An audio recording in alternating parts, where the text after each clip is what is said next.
If you have a homeschooled high schooler and you are starting to think about creating a transcript for them, this is the podcast for you. Even if you feel like you are way behind the power curve on this, maybe you are actually getting ready to graduate them this year, or maybe you're way ahead of the power curve and they're actually an 8th grader and you're just thinking ahead to the high school years. I am here to help you to take the chaos out of all of this and create a calm, peaceful, step-by-step way of building a transcript that is useful for no matter what your child decides to do after high school. Let's dive in. Hello, friends. Welcome to the Raising Arrows podcast. I'm Amy Roberts from raisingarrows.net, and this is episode number 183, Creating a Homeschool Transcript. So my experience here is having graduated 4 children, 3 of whom definitely needed a transcript. The 4th, I went ahead and built her a transcript, but she hasn't needed it as yet. The reason that my first 2 needed a transcript was because they needed to get into college. And then my 3rd one needed it for the military.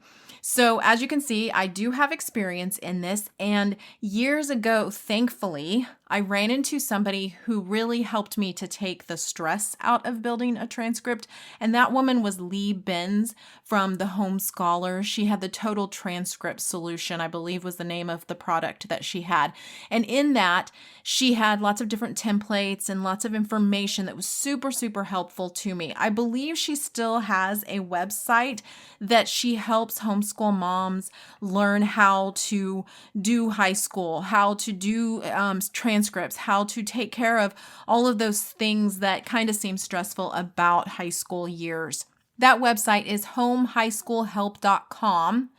And then if you do / homeschool-transcript-solution, you will find the whole program that she put together years ago that I still believe is a very good way to go if you are feeling completely overwhelmed by putting together a transcript. This is a really good program. But I'm going to walk you through some things today that I really believe you will be able to manage this on your own. If you just take it piece by piece and realize that this isn't actually as scary as you may think it is. I have been surprised by how easy the process is and how most schools and the military alike really didn't question my transcript. And it's because it was put together in a format that made sense. It was signed. It had all the components that it needed to have. And so that's what I'm going to share with you today. What do you need? What does it need to look like? And show you just how easy this is. The very first step I want you to do, though, is to get onto the internet. And I want you to look for examples of homeschool transcripts. Actually, the best thing to put in to the search engine is transcript templates. And I want you to just look through the various options there are for these templates. There are actually a lot of free ones out there where you just download the template and you plug in everything. There are also programs like Homeschool Hall where you just put in the different classes and they build the transcript for you. That's a really good option as well. So I want you to look over those different templates, and I'm going to tell you what I believe needs to be on the transcript. You may see other things on transcripts that you look at, but I feel like these are the things, again, I said I've never been questioned about my transcripts that I've done for my kids. So these are the things that I feel like got us there. So at the top of the page, I have the name of our homeschool. And years ago, I was determined to not hide the fact that we homeschooled. I wanted it to be well known within the name of the school that we were a homeschool. So I chose Heritage Arrows Homeschool. That came from the verses that also make up the name of my blog, Raising Arrows, and that's from Psalm 127, verse 4. And so that is how we got our homeschool name. And so I have the name of the school because they typically want to know the name of the school. And then I either have a full accounting of the school itself. One of the transcripts that I used from Homeschool Hall, that's what they did. They had the school information on one side. And so there was the name of the school. And then I had my husband's name because technically my husband is the principal and I am the teacher. Most of you know that's how that works in a homeschool setting.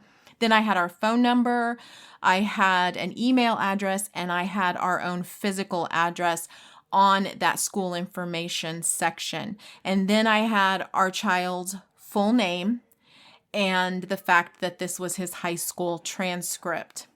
Another transcript that I used had the name of the school at the very top, and then our child's name with all of their information, including their social security number on there, and the address and all of that information was also on there as well. So you can either put it under the school information or under your child's information. Somewhere on there, you are going to have signatures as well. And I put 2 signatures. I put my husband as the principal and myself as the teacher. And I have those usually at the bottom of the transcript. And then in 4 quadrants in the center of the transcript is where you're going to have 9th grade, 10th grade, 11th grade, and 12th grade classes. And these are all going to be separated out.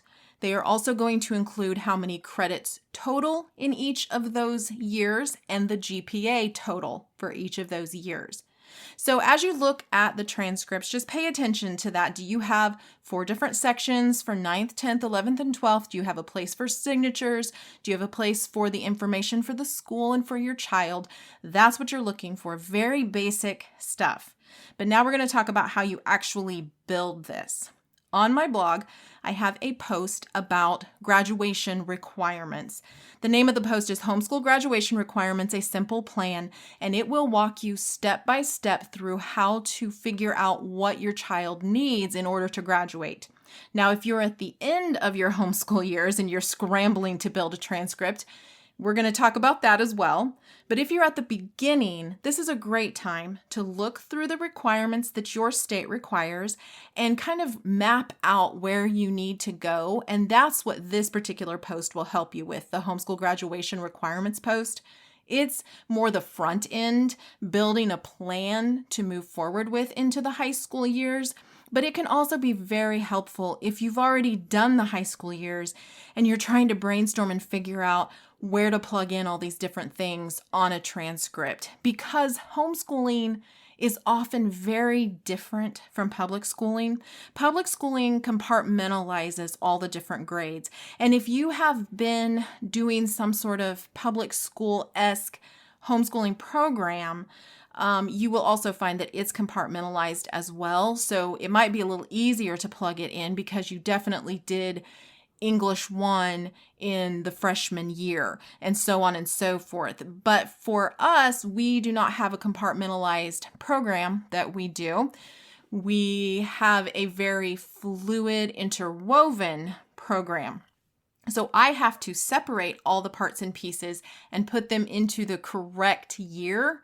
And sometimes it's not actually the correct year. And that's what I'm going to try to help you untangle all of that. If you are doing a program that's like a boxed curriculum where everything is laid out for you year by year, you're just going to plug into each of those quadrants what your child did in 9th grade, what they did in 10th grade, what they did in 11th, and what they did in 12th.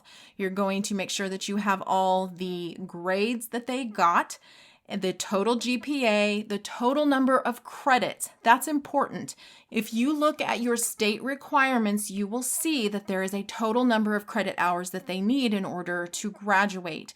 So you want to make sure that the number of credits that you have for your child matches up to how many they need to actually graduate high school. Now, that does not mean that you can't have extra. That's certainly acceptable, but you don't want to have less than. You want to make sure that if your state requires 27 credits, you have 27 credits. If I remember right, our state requires something like 21. And so I usually end up with more than that for my kids because I want to give them credit for the things that they've actually done. But you just definitely don't want to have less than that because there will be questions then about whether or not you did enough in order to graduate them. And places like the military and colleges are going to notice that kind of thing. The other thing that I often have on my transcript as well are the dates of when each of those years in school happened. So like this, if this is their senior year, then this is the 24-25 school year. And I would put that right next to the 12th grade 2024-2025 to show that this is when they actually were in that year. And I know sometimes that is also fluid in homeschooling families. We homeschool year round. And so our years kind of flow into each other and end up not being as clear cut as if they were in public school. So you have to keep that in mind as well. Again, untangling all the parts and pieces, especially if you have a very interwoven curriculum. But you can do that. It is really absolutely acceptable to take the parts and pieces out and put them into individual categories that maybe aren't even in the actual year that they took them in order to balance everything out. Okay, so let's kind of unpack this a little bit. Let's say that you're doing a history-based curriculum. So you have been learning about the ancient world, and you started with creation, and you went through a Bible survey as part of your history.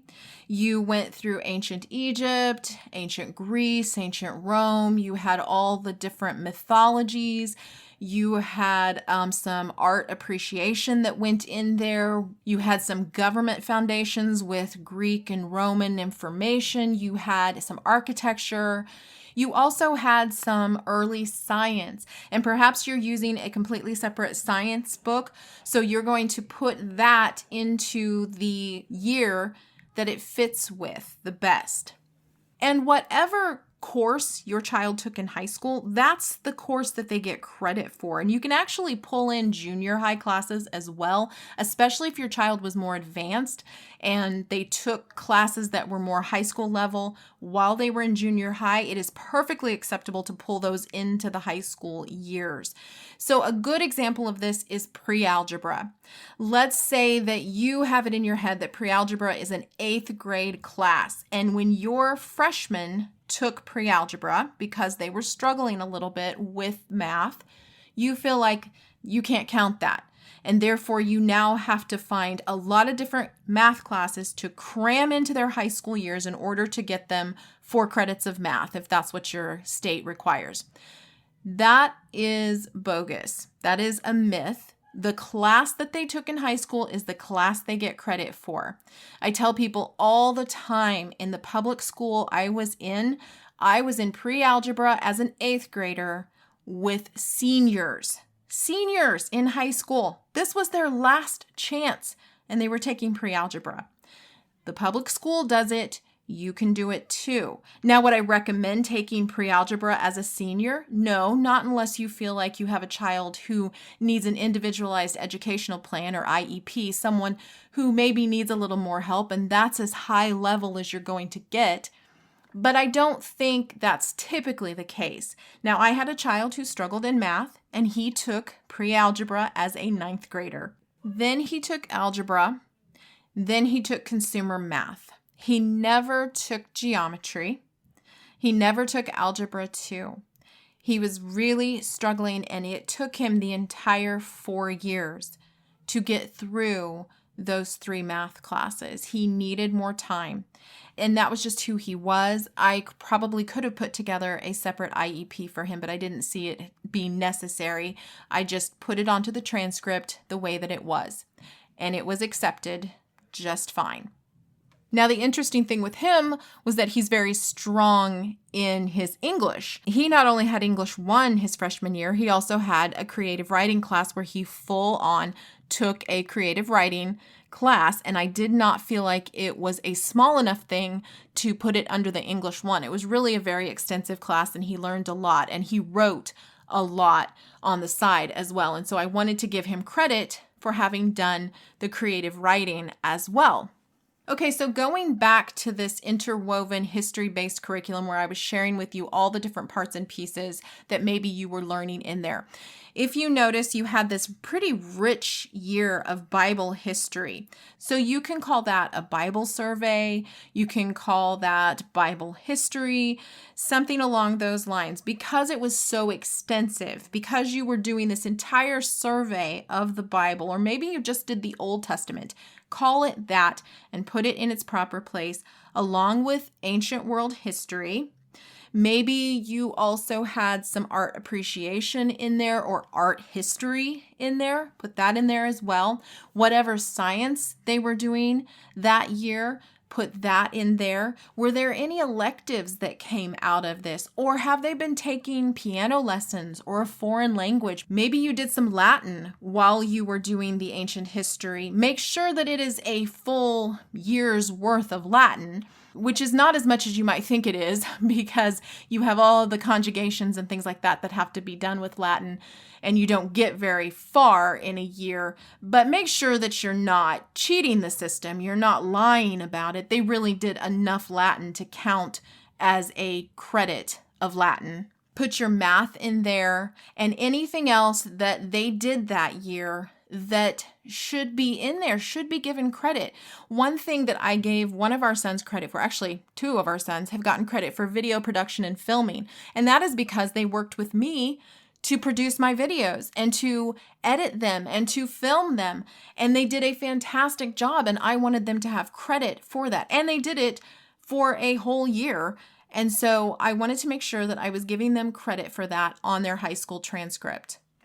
Another thing that you can do is take classes that were done in a co-op setting and put those into the transcript, even if they overlap with another similar class.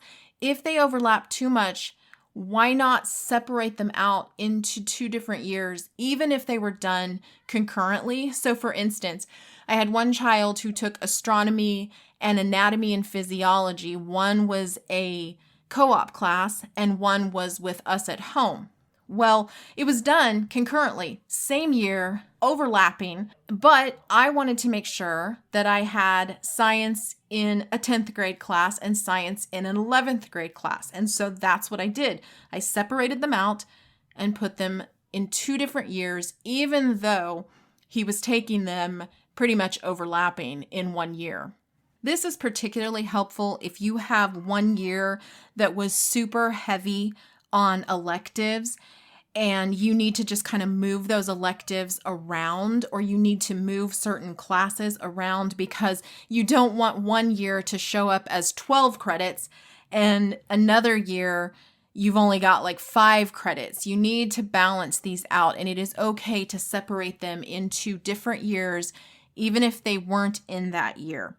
I know some of you might be having a little bit of a difficult time wrapping your brain around that, but really this is simply an accounting of what your child did in their high school years. Nobody, and I mean nobody, cares what year they took that class.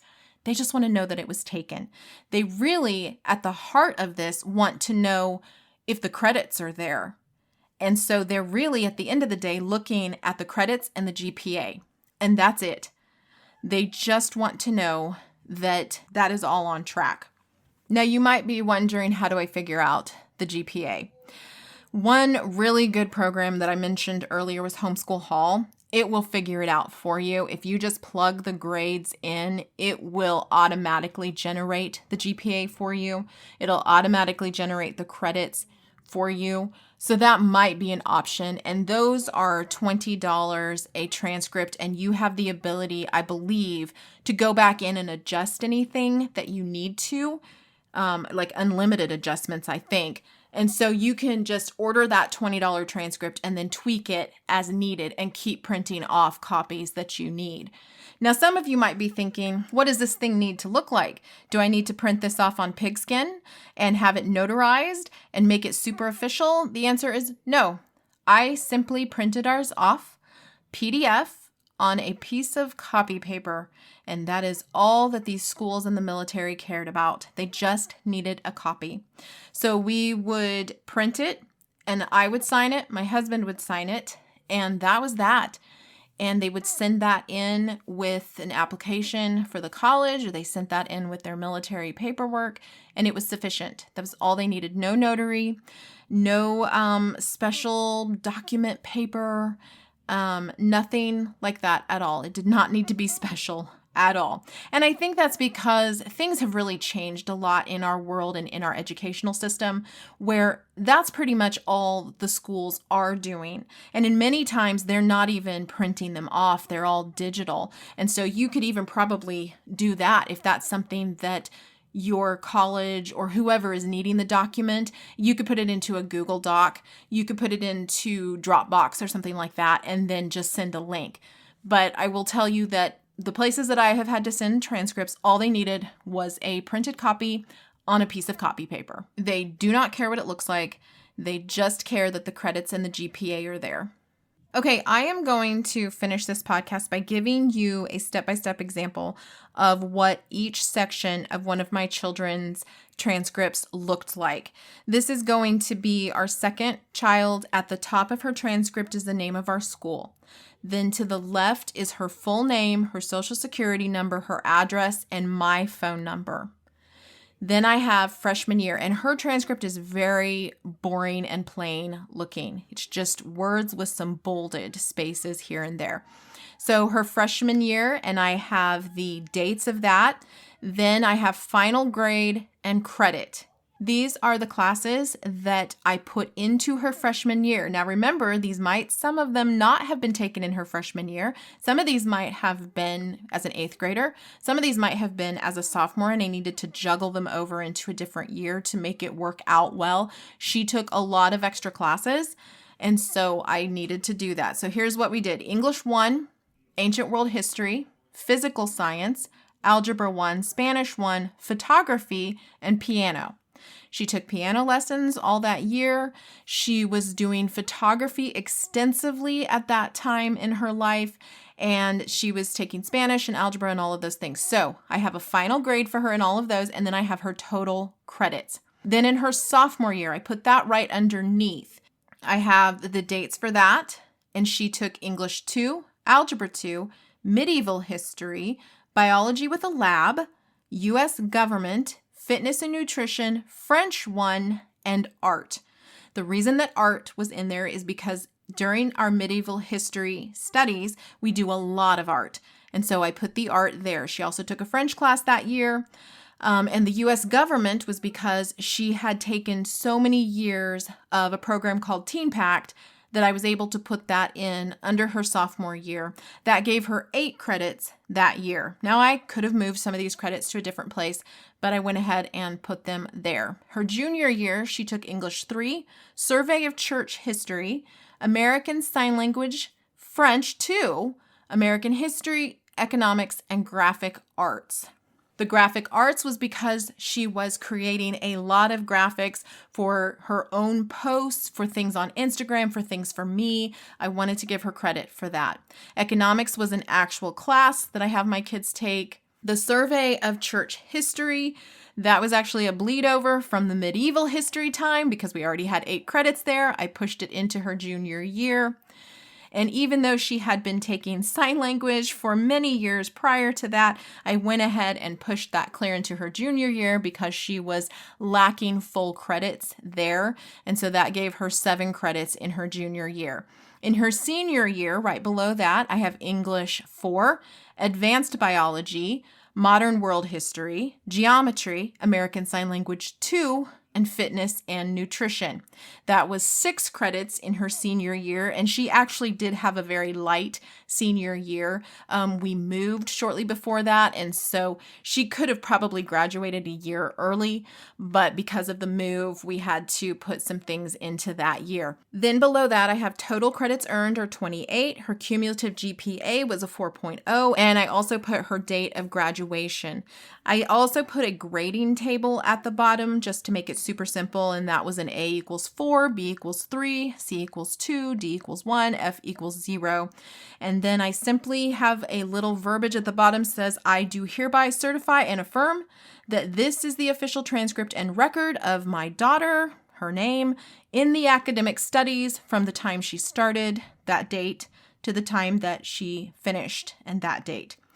And then I have her dad's name with father/administrator and my name with mother/teacher and a line above those for us to sign on.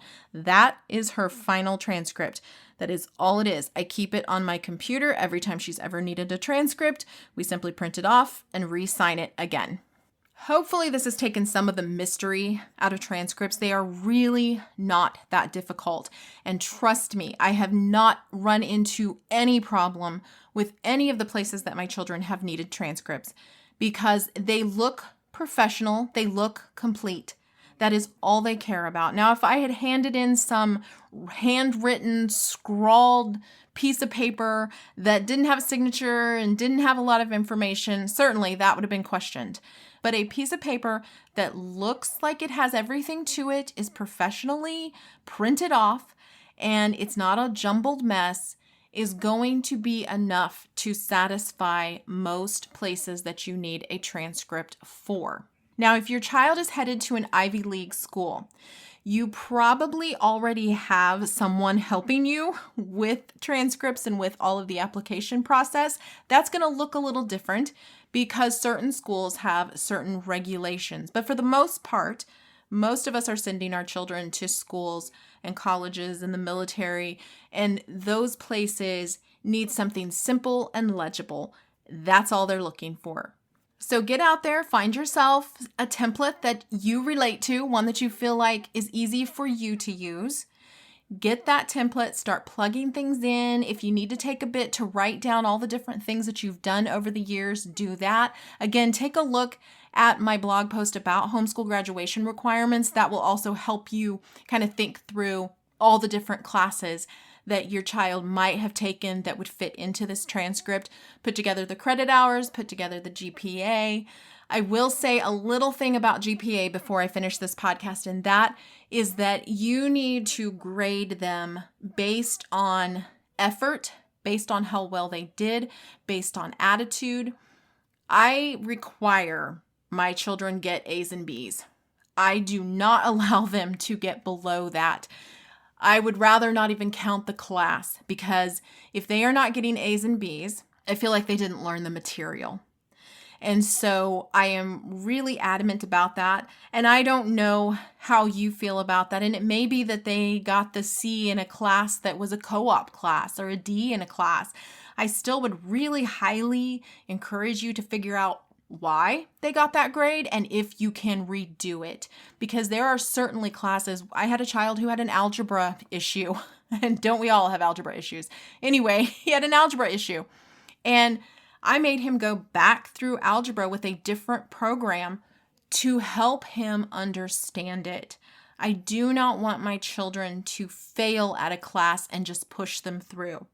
And so my children have A's and B's in all their classes because that is what I require. So I would encourage you to help your child to achieve A's and B's, maybe a C here and there, but I feel like even that is questionable as to whether or not they actually learned the material. And that's what I'm looking for. Did they engage with the material? Did they learn the material? When I get their tests back, are they well thought out answers? Are they getting most of the information correct? Not every class we do has a testing system. Our history is not tested. It is interactive, and I can see whether or not they're interacting with the information. I ask a lot of questions, and they give me a lot of feedback, and I know whether or not they're actually participating. And if they're not participating, we need to do something different so that they do. And that is the beauty of homeschooling. Nobody gets pushed through. You get to stop and take a second and figure out what's going on and help your child excel and achieve. So as we're here at the end of the year, I hope that this takes a little bit of the mystery out of creating a transcript. And if you are at the beginning of this high school journey, kudos to you. I hope the transcript process is very simple and very stressless for you as you go into these high school years. Have a fantastic end of the school year, my friends.